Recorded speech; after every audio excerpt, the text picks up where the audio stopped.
तो अचानक से पूरे भारत में E20 फ्यूल लागू कर दिया गया है और इसको लेकर एक बहुत बड़ी बहस छिड़ गई है। बहुत से लोग खुश नहीं हैं और आज हम इसी स्रोत सामग्री को समझेंगे कि आखिर ऐसा क्यों हो रहा है। शुरुआत करते हैं एक आम गाड़ी वाले की शिकायत से, जो शायद बहुत से लोगों की कहानी है। माइलेज में जबरदस्त गिरावट, यही वो सबसे बड़ी समस्या है जिससे लोग परेशान हैं। तो चलिए इस मामले की तह तक चलते हैं। इस पूरे विश्लेषण में हम यही पता लगाएंगे कि ये E20 फ्यूल आखिर है क्या और लोग इससे इतने नाराज क्यों हैं। क्या मामला सिर्फ माइलेज का है या फिर कहानी में कुछ और भी पेश है?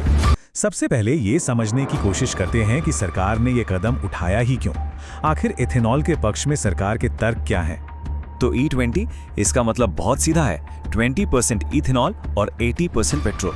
और ये इथेनॉल बनता है गन्ना, मक्का जैसी फसलों से। जी हाँ, ये एक तरह का बायोफ्यूल है। तो इसे मिलाने के पीछे आइडिया क्या है?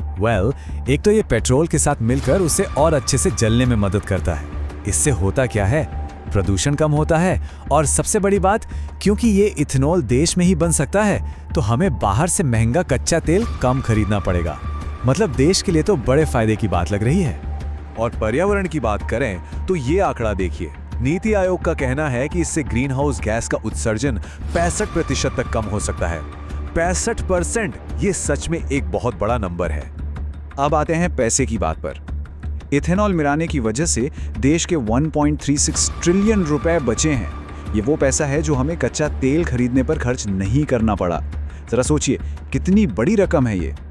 तो पर्यावरण का फायदा, देश के पैसे का फायदा और तीसरा बड़ा फायदा मिला है किसानों को।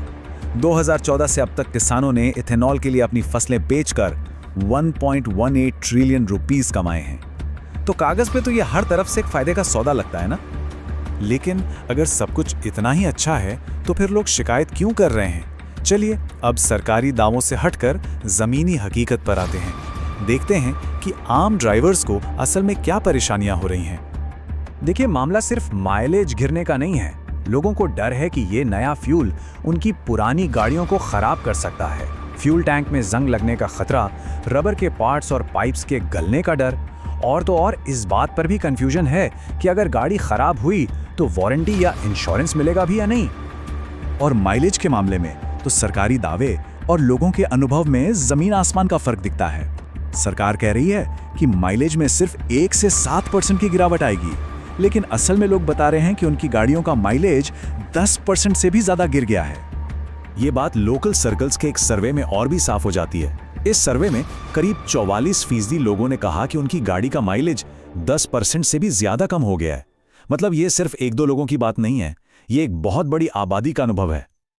तो असली प्रॉब्लम क्या है? दरअसल प्रॉब्लम की जड़ है टेक्नोलॉजी। भारत की सड़कों पर दौड़ रही ज्यादातर गाड़ियां E20 फ्यूल के लिए बनी ही नहीं हैं। वो E5 या E10 के हिसाब से डिजाइन की गई हैं, मतलब सिर्फ 5 या 10% इथेनॉल के लिए। लेकिन रुकिए, कहानी में एक और बड़ा मोड़ है। इस स्रोत सामग्री में कुछ बहुत गंभीर आरोप भी लगाए गए हैं जो हितों के टकराव यानी कॉन्फ्लिक्ट ऑफ इंटरेस्ट की तरफ इशारा करते हैं। चलिए देखते हैं कि स्रोत क्या कह रहा है। जरा इन घटनाओं के क्रम पर नजर डालिए। स्रोत के मुताबिक 2013 में मंत्री नितिन गडकरी 10% इथेनॉल ब्लेंडिंग की मांग करते हैं। 2014 में सरकार बनती है, वो मंत्री बनते हैं और 1 महीने में ही ब्लेंडिंग लिमिट 10% कर दी जाती है। उसी साल उनके द्वारा स्थापित ग्रुप एक नए इथेनॉल प्लांट की घोषणा करता है। और देखिए, 2030 का टारगेट 5 साल पहले ही 2025 में पूरा कर लिया गया। और ये आंकड़े तो सच में चौंकाने वाले हैं। ये डेटा सीधे एक लिस्टेड कंपनी की रिपोर्ट से है जिसे मंत्री के बेटे चलाते हैं। जहां पूरी इंडस्ट्री की कमाई 7% की दर से बढ़ रही थी, वहीं इस कंपनी की कमाई 37% से भी ज्यादा की रफ्तार से बढ़ी और मुनाफे में तो लगभग 5 गुना का फर्क है। एक और दिलचस्प बात जिस पे स्रोत ध्यान खींचता है वो ये है कि नितिन गडकरी पेट्रोलियम मंत्री हैं ही नहीं, वो सड़क परिवहन मंत्री हैं। इसके बावजूद इथेनॉल को बढ़ावा देने में वो सबसे आगे रहे हैं, जबकि उनके बेटों के इथेनॉल प्लांट्स चल रहे हैं। तो इसका मतलब क्या ये है कि इथेनॉल का आइडिया ही गलत है? शायद नहीं। स्रोत का तर्क है कि प्रॉब्लम आइडिया में नहीं बल्कि उसे लागू करने के तरीके में है। तो चलिए अब बात करते हैं एक आइडिया और उसके इम्प्लीमेंटेशन की। स्रोत के मुताबिक इस पूरे बवाल से बचा जा सकता था बस 3 आसान कदम उठाकर। पहला, थोड़ा और समय देते। 2030 की डेडलाइन पर टिके रहते तो लोग धीरे धीरे अपनी गाड़ियां बदल लेते। दूसरा, कीमत कम करते। जब इथेनॉल से सरकार को बचत हो रही है तो उसका फायदा आम लोगों को भी मिलना चाहिए था। और तीसरा और सबसे जरूरी, लोगों को चॉइस देते। E20 के साथ साथ सादा पेट्रोल भी उपलब्ध कराते ताकि लोग अपनी गाड़ी और जेब के हिसाब से फैसला कर सकें। तो आखिर में ये सब हमें एक बड़े सवाल पर लाकर खड़ा कर देता है। क्या E20 ईंधन देश के लिए एक ऐसा फायदा है जिसकी कीमत आम ड्राइवर को अपनी जेब से चुकानी पड़ रही है? इस स्रोत सामग्री को देखने के बाद ये एक ऐसा सवाल है जिस पर सोचना बहुत जरूरी है।